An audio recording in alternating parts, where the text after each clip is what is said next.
이 자리 나와 예배하는 우리 모든 성도님들 한 분 한 분이 하나님 말씀 가운데 즉각 순종하는 귀한 은혜가 있기를 주님의 이름으로 축원합니다. 저희가 때와 방법에 대해서 늘 고민할 때가 많습니다. 여러분, 때를 잘 구분하십니까? 사야 될 때, 팔아야 될 때, 해야 될 때, 하지 말아야 될 때, 그 때를 구별하지 못하다 보니까 늘 후회를 많이 하죠. 또 방법도 이 방법인가 저 방법인가 하는 부분에서 고민하고 갈등할 때가 많이 있습니다. 이 때와 방법이라고 하는 것은 우리 신자에게는 내 때와 내 방법이 아니라 하나님의 때와 하나님의 방법을 분별하면서 볼 줄 아는 안목이 있어야 되는데, 이거를 신앙의 영적 성숙 가운데 저희가 경험할 수가 있습니다. 신앙이 영적으로 깨어있고 성장하는 중에 있으면 하나님의 때와 하나님의 방법을 다양한 방법을 통해 가지고 깨달을 수가 있는데, 이걸 못하게 되면 어떻게 해요? 나의 때, 나의 방법, 나의 때와 나의 방법을 추구하면서 엉뚱한 길을 갈 때가 많이 있다는 겁니다. 나의 때와 나의 방법을 할 때에 이게 하나님의 때야 하나님의 방법이야 라고 착각하기도 하고, 또 이것을 통해 가지고 뭐 내가 하나님의 뜻인지는 잘 모르겠지만 뭐 해보니까 뭐 별일 없네, 별 뭐 문제가 없네, 괜찮네 라고 생각하면서 아니란 마음을 가질 때가 많이 있는데, 여러분 분명합니다. 나의 때와 나의 방법, 그리스도인들이 나의 때와 나의 방법으로 살아가면은 결국에 문제가 생깁니다. 지금 문제가 생기지 않았다고 지금 괜찮다고 자만하면 안 돼요. 엘리가 그랬어요. 엘리가 자신의 때에 자신의 방법대로 살아갔는데 별 문제가 없었거든요. 그런데 주변에서는 하나님의 메시지와 음성이 계속해서 들려졌는데 듣고 순종했어요? 순종 안 했어요? 순종 안 했어요. 뭐 괜찮네, 별일 없네, 뭐 별거 있겠어? 라는 마음으로 계속 안일함과 이 무지함에 빠지다 보니까 결국 문제가 생기는 거예요. 이 문제가 어떻게 됩니까? 문제가 죽음이라고 하는 심판 앞에서 서게 된 겁니다. 여러분, 나의 때와 나의 방법 가운데 우리가 때로는 함성을 지르기도 하거든요. 막 함성을 질러요. 그런데 나의 함성은 분명히 나의 비명으로 끝납니다. 나의 함성은 나의 비명이에요. 함성과 비명을 여러분 잘 분간하셔야 됩니다. 제가 나중에 말씀드리겠지만 이스라엘이 블레셋과의 전투에서 패배했을 때, 수천 명이 죽었을 때 그 전쟁의 패배를 언약궤가 없다고 생각을 하고 언약궤를 가지고 왔어요. 언약궤를 가지고 왔을 때 그 언약궤가 그 진영 가운데 들어오니까 함성을 지르면서 부르짖는데 땅이 울릴 정도의 함성을 지르는 거예요. 하지만 이 함성은 누구의 마음입니까? 하나님께 향한 것이 아니라 내 마음, 내 생각, 내 뜻, 내 마음, 내 방법대로 하면서 지르는 함성이었어요. 그 함성의 결과가 뭐였어요? 4만 명이 죽어요. 함성의 비명이에요. 이제 비명으로 바뀌는 거예요. 거기다가 이 전령, 도망쳐 나온 전령이 실로에 와서 이 소식을 전할 때에 온 성읍의 비명으로 바뀌는 것을 저희가 성경을 통해서 확인할 수가 있다는 겁니다. 12절 말씀 보십시오. 12절 보시니까 당일에 어떤 베냐민 사람이 진영에서 달려나와 자기의 옷을 찢고 자기의 머리에 티끌을 덮어쓰고 실로에 이르니라. 아멘. 엘리가 끝까지 하나님 말씀을 안 들어요. 자기 방법, 자기 고집, 자기의 요행을 바라면서 하나님 말씀을 듣지 않으니까 결국에 이 소식을 듣게 된 겁니다. 이 베냐민 사람 한 명이 진영에 와서 이 패전 소식, 그리고 언약궤를 빼앗긴 소식, 그리고 자신의 아들들이 죽은 소식, 이 모든 소식을 쏟아내게 되는 겁니다. 혼란이죠, 슬픔이죠, 굉장한 충격이죠. 그런데 이 실패는 하나님의 실패입니까? 인간의 실패입니까? 인간의 실패예요. 지금 들리는 소식은 철저하게 하늘이 무너지는 듯한 소식들입니다.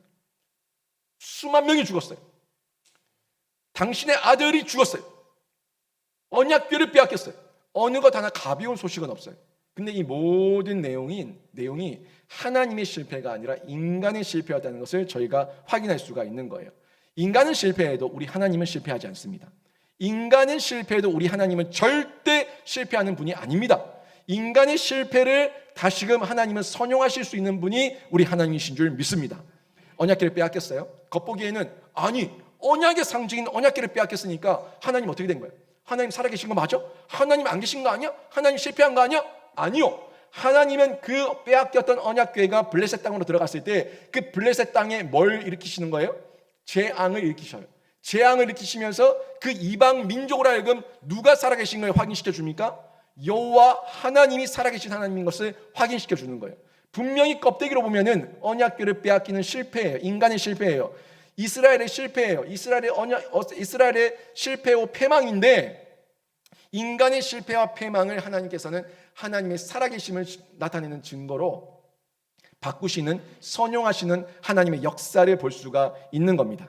누군가는, 이 혹자들은 이런 걸 가지고 왜 하나님께서 인간의 실패를 이용하시냐, 하나님께서 아담과 하와가 선악과를 먹을 줄도 알았고, 그리고 가룟 유다가 예수를 팔아먹을 줄도 알았고, 다 아시면서 결국에는 아담과 하와와 이 가룟 유다를 이용하신 거 아니냐, 너무한 거 아니냐.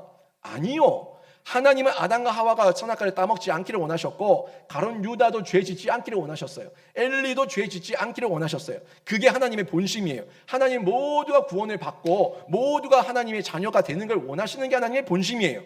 하나님의 본심은 그런데 그 본심과 의도를 이해하지 못하고 실패하고 실수하고 죄와 악을 범한 건 인간이에요. 인간이 실패하고 죄를 범한 거에 대해서 인간이 그 죄값을 치르는 겁니다. 이게 인간의 실패예요. 하지만 그 인간의 실패까지도 하나님께서는 예수 그리스도를 통해서 역전시키셨죠. 또 언약궤를 빼앗겼는데 이 빼앗긴 언약궤를 통해 가지고 하나님의 살아계심을 증거하셨죠. 가룟 유다의 예수를 팔아먹는 그 몰상식한 모습을 통해 가지고 예수 그리스도는 그것을 선용하셔 가지고 십자가의 역사를 통해서 온 인류의 구원을 이루셨죠. 이게 하나님의 역사예요. 역전, 완전한 역전. 이게 하나님의 역사입니다. 지금 인간은 패배했어요. 언약궤 빼앗겼어요. 언약의 상징을 빼앗겼어요. 그렇지만 하나님은 그거를 하나님 살아계시는 증거를 삼는 역사로 선용하는 것을 저희가 볼 수가 있는 겁니다. 그동안 하나님께서 엘리에게 돌아오라고 얼마나 많이 메시지를 줬습니까? 그런데 계속해서 메시지를 주는데도 뭐라고 얘기해요? 엘리 마음속으로 별일 없네, 뭐 별거 있겠어? 라고 생각하는 이 안일함, 자기 죄예요. 자기 실패예요.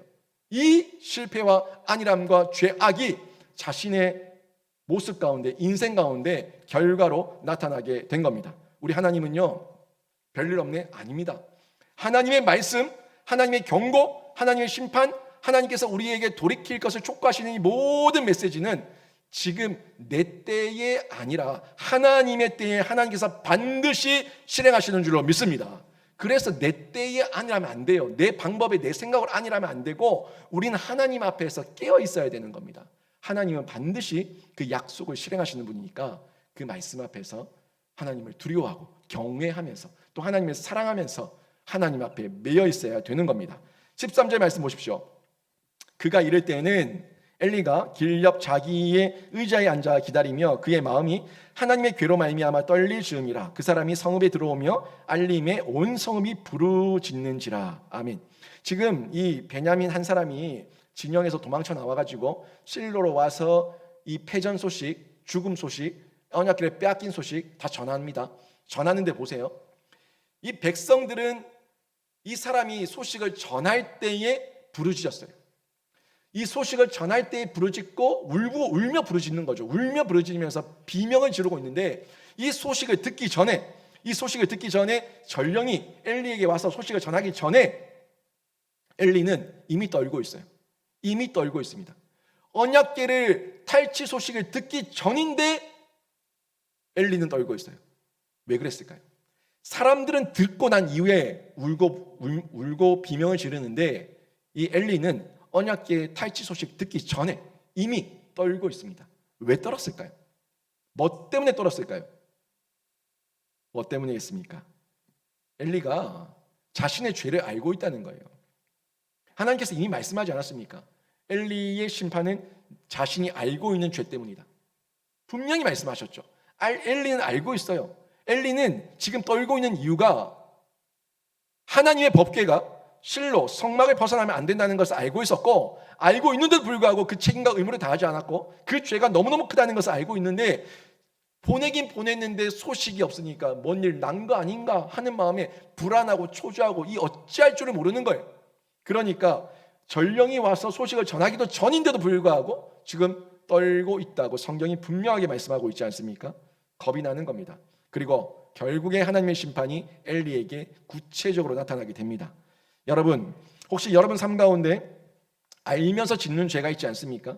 알면서 짓는 죄. 이러면 안 되는데, 이러면 정말 하나님께 벌 받는데, 하나님께서 원하시지 않는 건데, 이러면 안 되는데 하는 그런 마음이 있지 않습니까? 내 신앙, 내 마음 안에서 근심하는 소리, 내 마음 안에서 계속해서 하나님의 영이 소리치고 있는 이 신앙의 소리, 여러분, 이거 하나님의 음성이에요.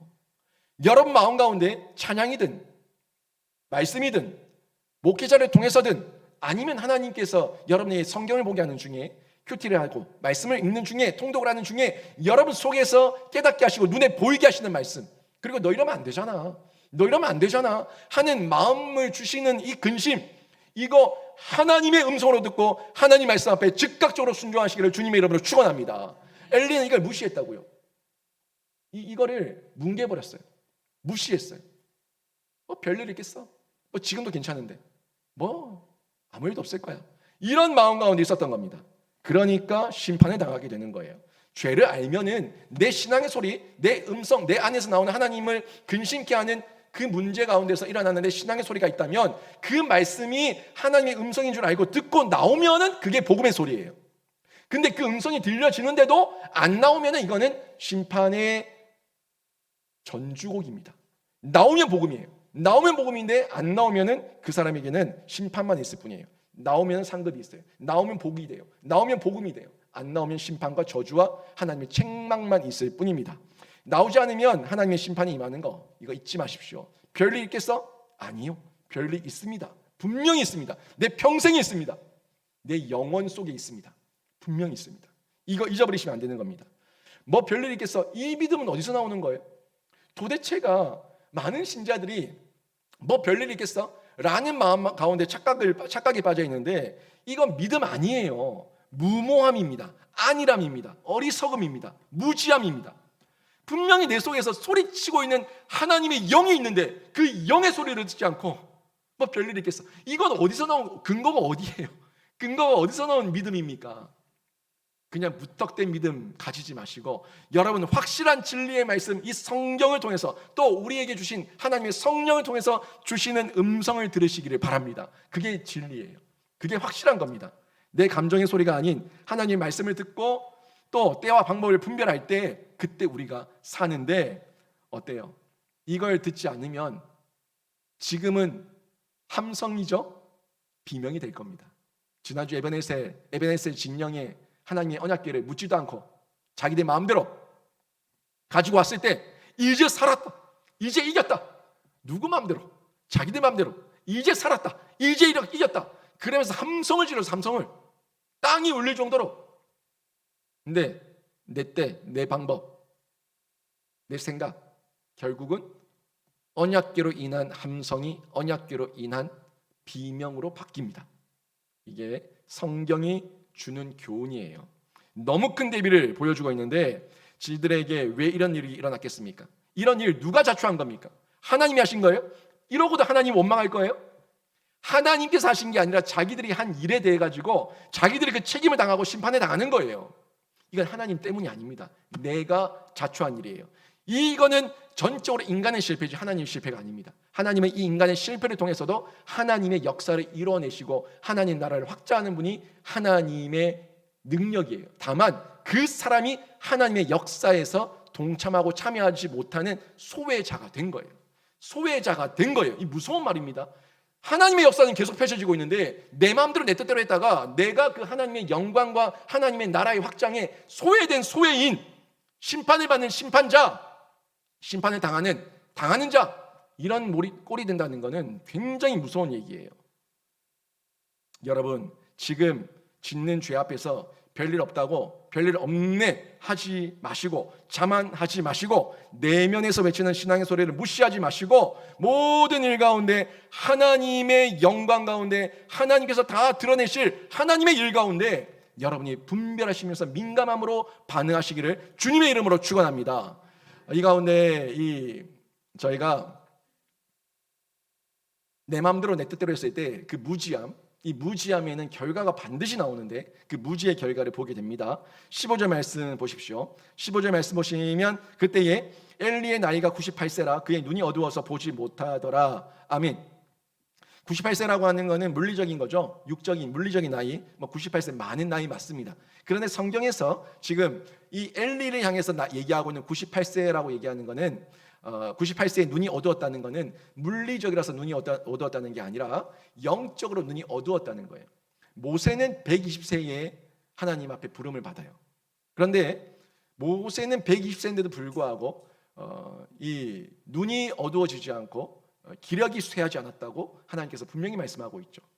그거는 모세의 육적인 면을 얘기하는 거예요. 모세는 자신의 잘못 때문에 하나님께서 사명을 거두시지만 모세의 사명을 거두실 때 모세의 외적인 모습이 이랬다 하는 걸 얘기하고 있는 거지만 지금 이 말씀에서의 엘리의 상태는 엘리의 영적 상태를 얘기하고 있는 거예요. 영적 상태가 얼마나 무지했는가 하는 것을 말해주고 그 시대의 분위기, 영적 분위기가 어땠는가 하는 것을 알려주는 건데 엘리는요 신념이 없었어요. 가치관이 없었어요. 철학이 없었어요.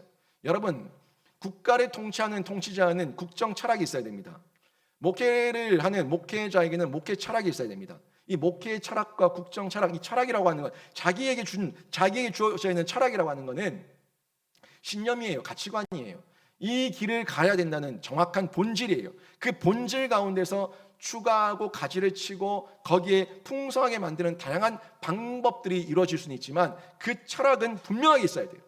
그게 신념이에요. 신념, 가치관, 이 철학이에요. 근데 엘리에게는 그게 없었다고요. 신념도 없고 가치관도 없어요. 그러니까 누가 와서 우리가 전쟁에서 졌어요. 언약궤 가져가면 이길 것 같아요. 그래? 가져가. 당신의 아들을 죄를 지어요. 그래? 그러면 안 되는데? 그러지 마. 이로 끝나는 거예요.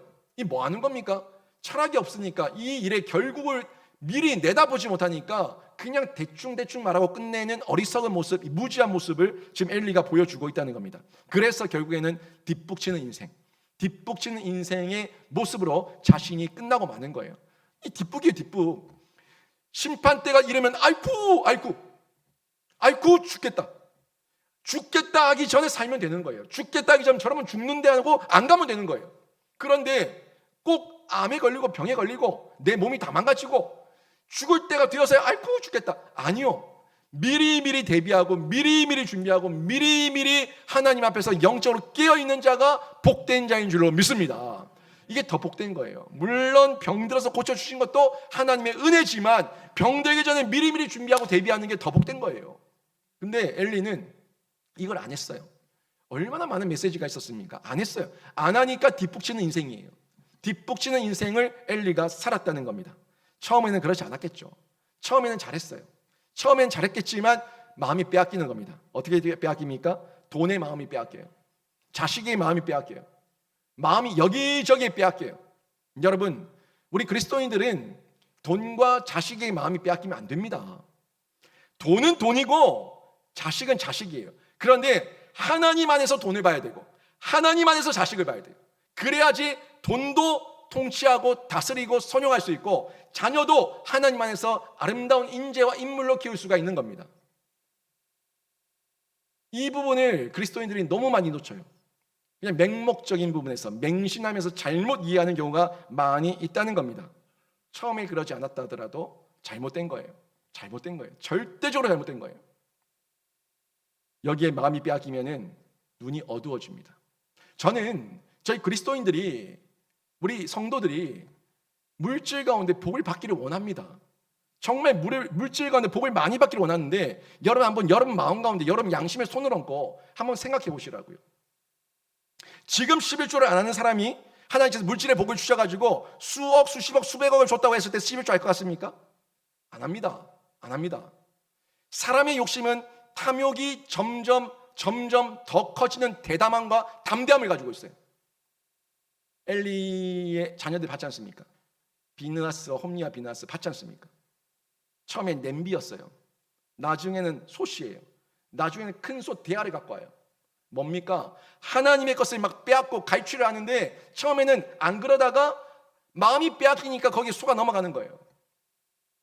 하나님 제가 돈 주시면 이거 할 거예요, 저거 할 거예요. 아니요. 지금 그렇게 살아내지 못하면은 앞으로도 못 살아내요.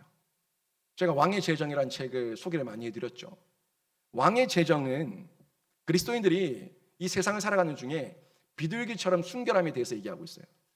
비둘기처럼 순결한 신앙 상태가 어떤 상태냐? 그러니까 다스릴 줄 아는 신앙 상태, 관리자, 청지기, 이 정신에 대해서 얘기하고 있어요. 그리고 난 다음에 관리자 청지기로서의 무장이 되고 나면 그 다음에는 하나님께서 쏟아부어 주시는 것을 마음껏 활용하고 선용해야 되는데 그게 뱀처럼 지혜로워야 된다고요. 뱀처럼 지혜로워야 됩니다. 그게 예수께서 세상으로 그 제자들 파송하실 때 주셨던 메시지예요. 비둘기처럼 순결하고 뱀처럼 지혜로워라고. 세상에서 유린당하지 말고 세상을 이기면서 세상을 다스리면서 세상에 영향력 끼치면서 살아내라는 거예요. 이게 뱀처럼 지혜롭고 비둘기처럼 순결한 것인데 엘리가 그렇게 살지 못했어요. 비둘기처럼 순결하지 못한 가운데 뱀처럼 지혜로움만 들어와 버리니까 탐욕과 탐심 가운데 빼앗겨버린 겁니다. 마음이 빼앗겨버린 거예요. 위험한 겁니다. 굉장히 무서운 거예요. 여러분이 물질 가운데 하나님께 기도하고 있다면 여러분이 먼저 청지기로 서십시오. 여러분이 먼저 관리자로 서십시오. 내 거 아니라는 걸 인정하세요. 그리고 마음껏 누리세요. 마음껏 쓰세요. 마음껏 관리하세요. 마음껏 누리시고 마음껏 관리하시는데 다 두고 갈 거예요. 다 두고 가요. 갖고 갈 거 아무것도 없어요. 하나님 거예요. 내가 사용하고 내가 누리면서 내가 하나님 안에서 선용하다가 쓰다가 활용하다가 다 두고 가는 겁니다. 이걸 인정하지 못하는데 내 거야 하는데 어떻게 드릴 수 있습니까? 더 주면 준다고요? 아니요. 인간 욕심 절대 안 그렇습니다. 여러분 살아보지 않았습니까? 차 한 대 생기면 그 차로 만족해요? 더 좋은 차, 더 좋은 차. 집 한 채 사면 만족해요? 더 큰 집, 더 큰 집. 인간이라고요. 부족함만 보여요. 엘리가 거기에 마음이 빼앗긴 겁니다. 눈이 어두워진 거예요. 이런 모습을 우리에게 교훈해 주면서 이렇게 마음이 빼앗기니까 영적으로 어두워지고 둔감해지고 하나님의 말씀을 깨닫지 못하는 상태가 되었다 하는 걸 교훈해 주고 있는 겁니다. 16절에서 18절까지 말씀 보십시오. 그 사람이 엘리에게 말하되 나는 진중에서 나온 자라 내가 오늘 진중에서 도망하여 왔나이다. 엘리가 이르되 내 아들아 일이 어떻게 되었느냐. 소식을 전하는 자가 대답하여 이르되 이스라엘의 블레셋 사람들 앞에서 도망하였고 백성 중에는 큰 살육이 있었고 당신의 두 아들 홈리와 비나스도 죽임을 당하였고 하나님의 꾀는 빼앗겼나이다. 하나님의 꾀를 말할 때에 엘리가 자기 의자에서 뒤로 넘어져 문 곁에서 목이 부러져 죽었으니 나이가 많고 비대한 까닭이라. 그가 이스라엘의 사사가 된 지 40년이 되었더라. 40년이었더라. 아멘. 여러분 지금 세 가지 소식 전하고 있죠. 세 가지 소식이 뭡니까? 이스라엘이 졌습니다. 당신의 두 아들이 죽었습니다. 그리고 언약궤가 빼앗겼습니다. 이 세 가지 중에 가벼운 소식이 있습니까? 가벼운 소식, 쉽게 말할 만한 소식이 있어요? 쉽게 말할 만한 소식 아무것도 없어요. 이 세 가지 소식 다 하늘이 무너지는 소식입니다. 그런데 엘리가 죽은 시점이 언제 무슨 말을 할 때 죽어요? 엘리가 죽은 시점, 그 시점은 하나님의 꾀를 말할 때에 엘리가 뒤로 넘어져서 목이 부러져 죽습니다. 여러분, 이거 성경이 그냥 말하는 걸까요? 그냥 전달하는 메시지일까요? 아닙니다. 이 부분을 통해 가지고 엘리가 몰라서 언약궤를 내어준 것이 아니라 내어주면 안 되는 걸 알면서 내어줬던 거예요. 그러니까 엘리는 지금 전령이 왔을 때 그 전부터 떨고 있었어요. 아이고 언약궤 어떡하지 이러고 있는데 지금 전령한테 듣고 싶은 소식은 아들 소식도 아니고 패망 승리의 소식도 아니고 지금 언약궤 그런데 언약궤 빼앗겼습니다. 아이고 이렇게 된 거예요. 그러니까 언약궤 앞에서 벌벌벌 떨고 있다가 알고 있는데 두려운 소식 가운데 있는데 설마 하고 있는데 그 설마가 현실이 되니까 놀래가지고 벌떡 일어나려고 하는데 비대해가지고 엉덩이가 의자에 끼어가지고 뒤뚱뒤뚱하다 자빠져서 목이 부러져 죽은 겁니다. 여러분 하나님의 언약궤를 말할 때 이거 굉장한 책임과 부담을 엘리가 이미 가지고 있었다는 걸 통해 가지고 엘리는 자신의 죄를 알고 있었다는 거예요. 그리고 하나님께서 또 외적으로 엘리가 그 언약궤의 소식을 말할 때에 죽게 하신 거예요. 제일 먼저 제사장님 언약궤를 빼앗겼습니다. 먼저 말했다면 그때 아이쿠가 바로 죽어버렸으면은 자신의 자식이 죽었다는 소리도 못 들었을 거 아니에요. 다 듣고 마지막에 언약궤가 빼앗겼습니다 라고 얘기할 때 아이쿠 하면서 죽은 거예요. 하나님의 심판입니다. 모든 고통을 다 듣고 죽게 하는 하나님의 심판입니다. 이 정말 두려운 얘기예요. 죄의 결과입니다. 성경은 세상의 정보를 모르는 사람들을 향해 가지고 무지하다고 말씀하지 않아요. 성경이 무지하다고 말하는 사람들은 어떤 사람들이냐면 하나님의 본심을 모르는 사람들을 무지하다고 얘기하는 거예요. 엘리가 정말 지적 정보가 없어서 무지했겠습니까? 정말 하나님에 대해서 하나님의 어떤 말씀에 대해서 정보에 대해서 지식에 대해서 없어서 무지했겠어요? 그런 무지가 아니라고요. 하나님의 뜻을 몰라요. 하나님의 본 의도를 몰라요. 하나님의 본심을 몰라요. 그러니까 영적인 맹인이에요. 무지한 거예요. 하나님의 본 의도, 뜻, 본심, 이걸 모르니까 영적인 맹인인 겁니다. 말씀을 문자적으로 보기보다 이 말씀이 전달하고자 하는 하나님의 의도가 중요해요. 그 의도를 알아야 되는 겁니다. 아이고 잘하고 있다. 이 의도는 뭡니까? 진짜 잘하고 있는 거예요. 아이고 잘하고 있네. 이건 무슨 의도입니까? 잘 못하고 있다는 거예요. 문자적으로 보는 것이 아니라 전달하는 전달자의 의도를 보시라고요.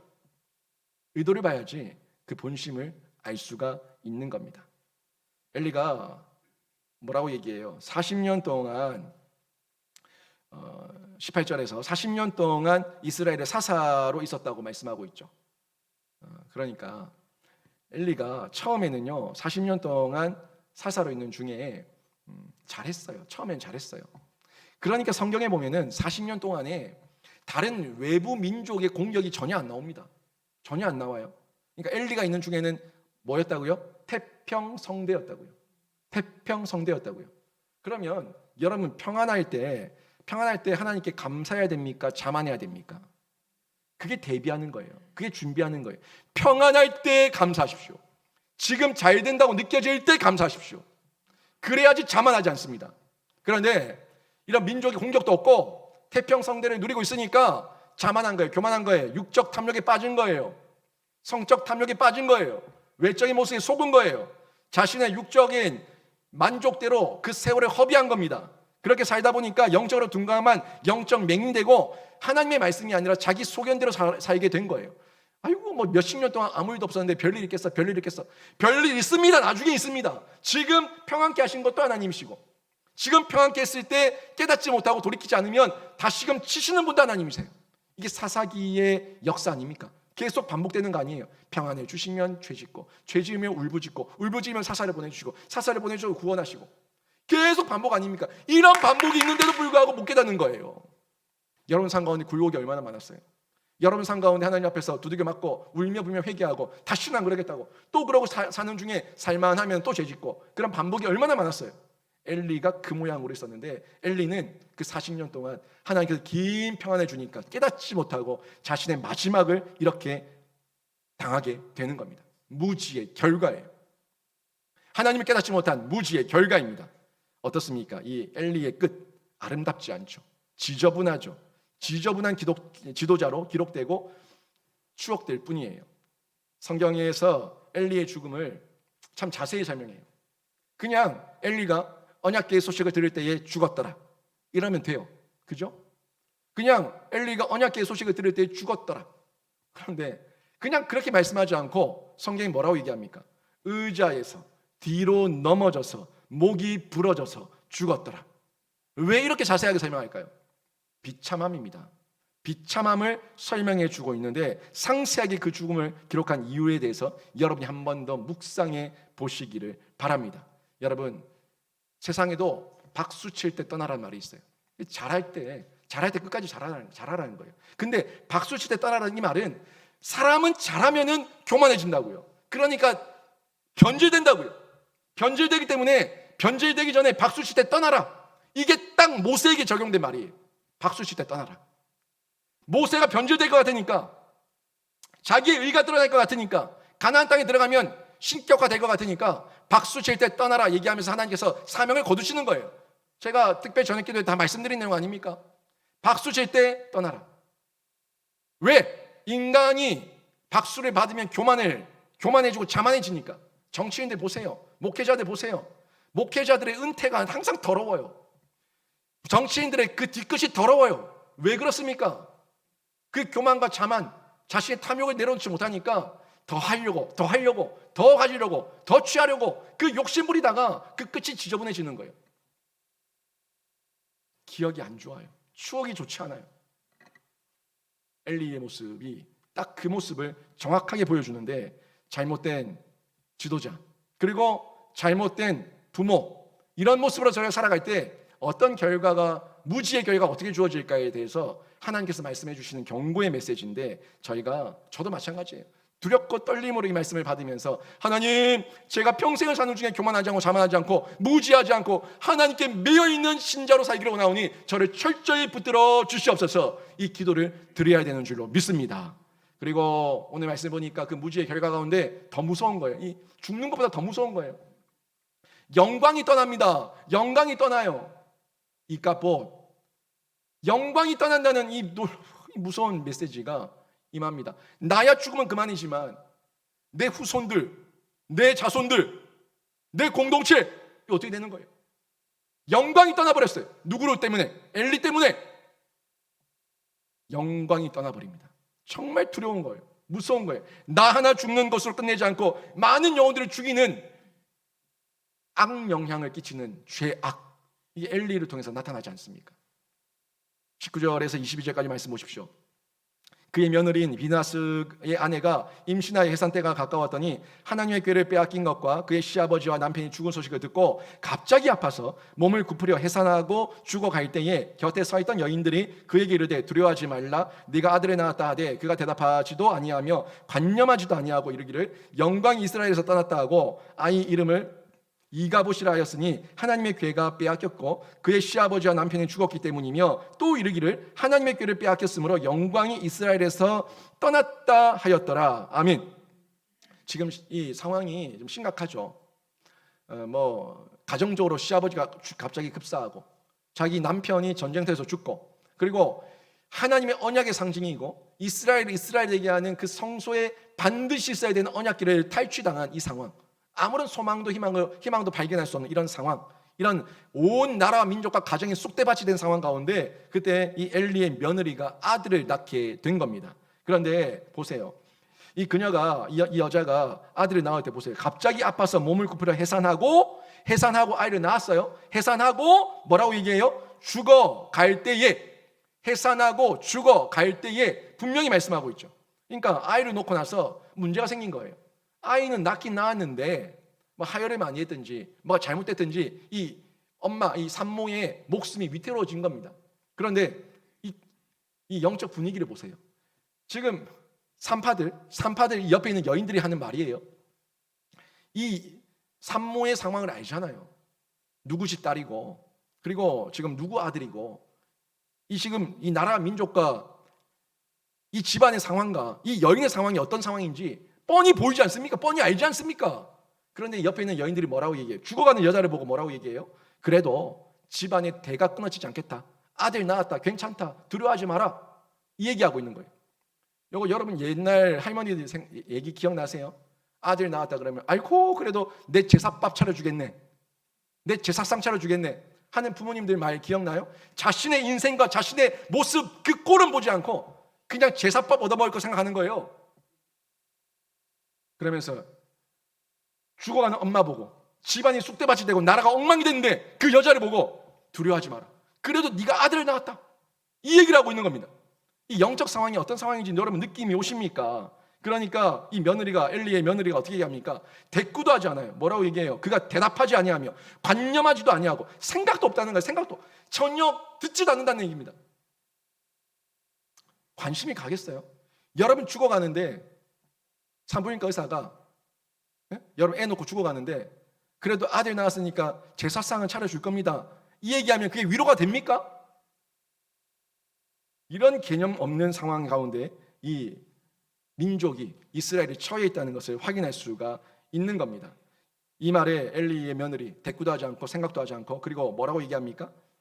그 아들의 이름을 이가봇이라고 짓는데 그 이가봇의 뜻이 뭐예요? 하나님의 영광이 이스라엘을 떠났다. 하나님의 영광이 이스라엘을 떠났다. 어떻게 보면 이스라엘 가정과 가문 가운데 가장 중심되는 가문이 이 엘리 집안이에요. 엘리 집안이 완전히 폭삭망했죠. 언약궤가 빼앗겼죠. 이제 여기 소망이 없다, 이까봇이다, 하나님의 영광이 없다 하는 얘기를 그대로 전달하고 있는 겁니다. 생각 한번 해보세요, 여러분. 실로에 성막이 있었는데 성막을 성막되게 하는 건 언약궤예요. 언약궤가 없는 성막은 성막 아닙니다. 성소가 아닙니다. 이스라엘의 근간, 이스라엘이 이스라엘되게 하는 것은 결국에 성막이자 하나님 임재의 상징인 성막이자 하나님 언약의 상징인 언약궤가 있어야지만 이스라엘이 이스라엘 될 수가 있는데, 이스라엘이 그 언약궤를 빼앗기면서 이제 성막도 성막이 아니고 성소도 성소가 아니에요. 그리고 대제사장 집안이 몰락했어요. 이런 가운데 무슨 희망을 발견할 수가 있겠습니까? 아무런 소망이 없는 겁니다. 하나님의 영광이 이스라엘에 떠났다, 아무런 소망이 없다, 언약이 없다 하는 것을 전달하고 있는 거죠. 이 가운데 정말 소망이 발견할 수 있겠습니까? 인간적으로 봤을 때 무슨 소망을 발견할 수가 있겠어요? 그리고 자기 자신도 죽어가고 있어요. 아무런 하나님의 언약도 영광도 소망도 없는 상태에서 육적인 자녀, 제사상 차려줄 자녀, 그 자녀만 낳은 것이 무슨 기쁨이 되겠어요? 그 자녀도 결국에 죄 때문에 죽을 건데, 죄에서 뒹굴다가 죽을 건데 무슨 위로가 되겠냐고요. 이게 이 엘리의 며느리, 이 여인의 마지막 소리였던 겁니다. 여러분, 다시 한번 생각해 보세요. 하나님께서 엘리의 가정을 얼마나 오래 참으셨습니까? 이제라도 회개하고 돌아오면 산다고, 회개하고 돌아오면 산다고 그렇게 말씀을 계속해서 증가하셨지만 듣지 않았어요. 하나님의 때까지, 그 심판의 때까지 끝까지 듣지 않으니까 하나님께서 심판을 실행하시고 하나님의 영광은 떠난 겁니다. 여러분, 사람은요 한순간에 큰 죄를 범하지는 않습니다. 엘리도 처음부터 그러지 않았어요. 홈리와 비느하스도 처음부터 그러지 않았어요. 처음에는 조그만하게 거짓말부터 시작하고 냄비부터 시작했어요. 그런 점점 큰 거짓말, 나라와 민족을 속이는 거짓말, 하나님을 속이는 거짓말, 그리고 냄비, 큰 솥, 대야, 이렇게 점점 죄를 담대하게 대범하게 범하게 되는 겁니다. 그 시간에 하나님께서 계속해서 내버려 두신 것이 아니라 돌이킬 것을 촉구했다고요. 누구를 통해서? 여러분에게도 마찬가지입니다. 부모를 통해서, 하나님 말씀을 통해서, 목회자를 통해서, 성경을 통해서, 찬양을 통해서, 내 신앙의 소리를 통해서, 주변 사람들을 통해서 계속해서 그러면 안 된다고 말씀을 하고 있는데 뭉개버리는 거예요. 왜? 내 욕심 때문에, 내 방법, 내 때가 맞아 하는 내 자만 때문에 그렇게 하나님을 무시해버리는 겁니다. 그렇게 듣지 않을 때 하나님의 경고는 실행되는 거예요. 혹시 여러분 삶 가운데 큰 문제가 있습니까? 여러분 가운데 문제 때문에 기도하는 분들 계실 텐데, 여러분 한번 잘 생각해 보세요. 여러분의 그 큰 문제가 하나님께서 여러분을 강하게 하시고 연단시키시고 하나님을 훈련시키시는 시간입니까? 아니면 여러분에게 여러분이 범한 죄와 욕심 때문에 나타난 것을 여러분이 지금 뒤치다꺼리 하고 있는 겁니까? 한번 잘 생각해 보시라고요. 많은 경우는 물론 하나님께서 연단의 시간으로, 훈련의 시간으로 우리를 힘들게 하실 때도 있어요. 문제를 주실 때가 있어요. 그런데 많은 경우의 사람들은 자신의 죄 때문에 뒤치다꺼리 하고 있는 거예요. 자신의 죄 때문에 그 시험의 시간을 고통 가운데 처절하게 당하고 있는 거예요. 근데 그때도 깨닫지 못해요. 자신의 죄 때문에 일어났다는 것을 고백할 때, 인정할 때 그때부터 변화가 시작되는 거예요. 저 사람 때문에, 누구 때문에, 부모 때문에, 아빠 때문에, 엄마 때문에, 누구 애 때문에, 모든 걸 누구 때문에 하는 그 사람에게는 변화가 일어나지 않습니다. 나의 죄 때문이었다는 것을 인정할 때 내가 변화되는 게 놀라운 기적이에요. 왜 다른 사람을 변화시키려고 그래요? 내가 변화되는 게 횡재예요. 내가 변화되는 게 진짜 기적이에요. 이게 복음입니다. 오늘 엘리 집안의 닥친 심판의 모습을 보면서 여러분도 머뭇대지 마시고 속히 돌이키시길 바랍니다. 하나님의 영광이 떠나기 전에 지금도 하나님께서 다양한 모습과 방법으로 돌아올 것을 촉구하실 때 그 복음을 듣고 돌이키는 복 있는 신자가 되시기를 바랍니다. 여러분, 이스라엘은 이렇게 언약궤를 빼앗기고 자신들의 대제사장 집안이 망하는 것을 보면서도 회개하지 않아서 회개 운동이 일어나는, 미스바 회개 운동이 일어나기까지 사무엘서 7장 거기까지 가기까지 몇 년이 걸려요? 20년이 걸립니다.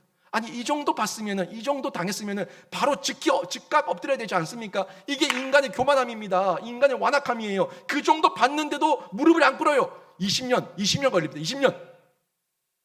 20년이 지나서야 사무엘이 등극을 하고 사무엘이 외칠 때에 그때 회개하는 회개의 역사가 일어나게 되는데, 우리는 이러지 맙시다.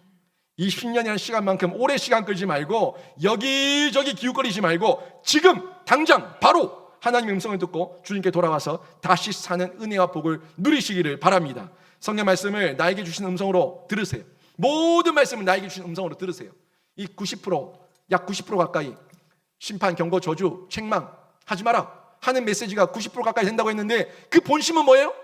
살아라, 살아라, 행복하라, 살아라, 정말 행복하고 살고 평안하라. 이게 하나님의 메시지입니다. 그렇게 하면은, 이거 안 하면 너 행복하다, 이거 안 하면 너 산다, 이거 안 하면 너 정말 평안하다, 샬롬이다. 그게 본심이에요. 그게 본심이에요. 그래서 성경 말씀에는 좋은 말씀, 나쁜 말씀 없어요. 모든 말씀이 지금 들으면 복음이에요. 지금 들으면 복음이고, 복음의 핵심은 예수 그리스도 앞에서 내가 예수 그리스도와 함께 죽고 예수 그리스도와 함께 사는 거예요. 그러면 부활입니다. 그러면 영광입니다. 그러면 다시 사는 겁니다. 새 생명의 역사가 펼쳐지는 겁니다. 여러분 삶의 개혁과 변혁이 너무 끈일같이 느껴지세요? 목사님, 제 삶의 개혁과 변혁, 이거 중독 끊어내는 거, 옛 모습 끊어내는 거 너무 힘듭니다. 너무 힘듭니다. 내가 하면 큰일입니다. 내가 하면 힘든 겁니다.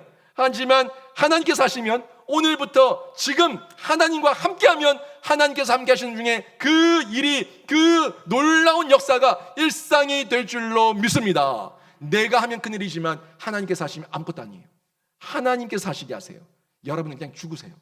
여러분은 그냥 십자가에서 죽으세요. 죽으시면 됩니다. 십자가에서 죽으시면 여러분이 하나님께서 십자가에서 다시 살리실 줄로 믿습니다. 이게 복음이에요. 엘리처럼 뒷북치는 인생 되지 마시고 미리 대비하시고 준비하시면서 하나님과 동행하는 이 시대의 사무엘이 저희 모두가 되는 거예요. 오늘 말씀 정리합니다. 함성과 비명, 그 대비 여러분 생각하시고 분별하십시오. 지금 함성 지르고 있을 때 착각하지 마세요. 그 함성이 나의 함성이면 곧 비명이 됩니다. 잊지 마십시오.